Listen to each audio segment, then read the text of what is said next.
জাতীয় দলের backup Bangladesh Tigers শুরু করেছে 2 মাস ব্যাপী ক্যাম্প। ঢাকার পর সিলেট আর চট্টগ্রামে হবে এই ক্যাম্প। প্রথম দিনের অনুশীলনে মুশফিকুর রহিম থাকলেও ছিলেন না মিরাজ, সাইফুদ্দিন আর নাসুম। টাইগাররা এখন আমেরিকাতে মার্কিন মুলুকে নিচ্ছে বিশ্বকাপের প্রস্তুতি। দেশের মাটিতেও বসে নেই বিশ্বকাপ দলের বাইরে থাকা ক্রিকেটাররা। মিরপুরে নিজেদের প্রস্তুত করছেন পরবর্তী মিশনের জন্য।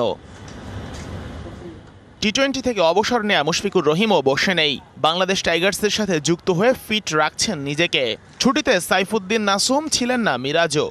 সবাই এসছে এক্সেপ্ট নাসুম এবং সাইফুদ্দিন। নাসুম যেটা জন্ডিসে ভুগছে, বাট অলমোস্ট ও রিকভার করে ফেলেছে। তো ডাক্তারের পরামর্শ অনুযায়ী ওরা 2 থেকে 3টা দিন রেস্ট লাগবে, যেটা ও সিলেট ফেজ থেকে ও জয়েন করবে। আর সাইফুদ্দিনের ওয়াইফ ইজ এক্সপেক্টিং, সেই জন্য ও এই ক্যাম্পেও জয়েন করতে পারছে না। শুধু ঢাকাতেই নয়, পর্যায়ক্রমে সিলেট আর চট্টগ্রামেও হবে বাংলাদেশ টাইগার্সের ক্যাম্প। জাতীয় দলের শক্ত ব্যাকআপ লাইন তৈরিতেই বিসিবির এই উদ্যোগ। আগে যেটা ছিল এইচপি এবং টাইগার্স খুব সিমিলার প্রোগ্রাম ছিল।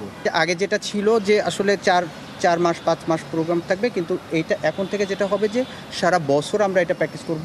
কখনো এটা ছোট গ্রুপে, কখনো এটা বড় গ্রুপে, কখনো ইন্ডিভিজুয়ালি 1-to-1। যাদের নিয়ে চলছে বাংলাদেশ টাইগার্সের ক্যাম্প, তারা সবাই কিন্তু এই স্কোয়াডে চূড়ান্ত নয়। ফরম্যাট অনুযায়ী আলাদা করে দেয়া হবে প্রশিক্ষণ।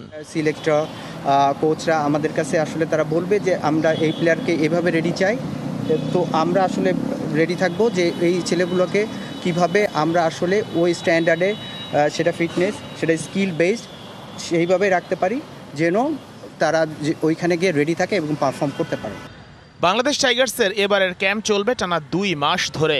প্রথম দিনের অনুশীলনে গুরুত্ব দেওয়া হয়েছে শুধুই ফিল্ডিংয়ে। Sheikh Ashiq, DBC news, Dhaka.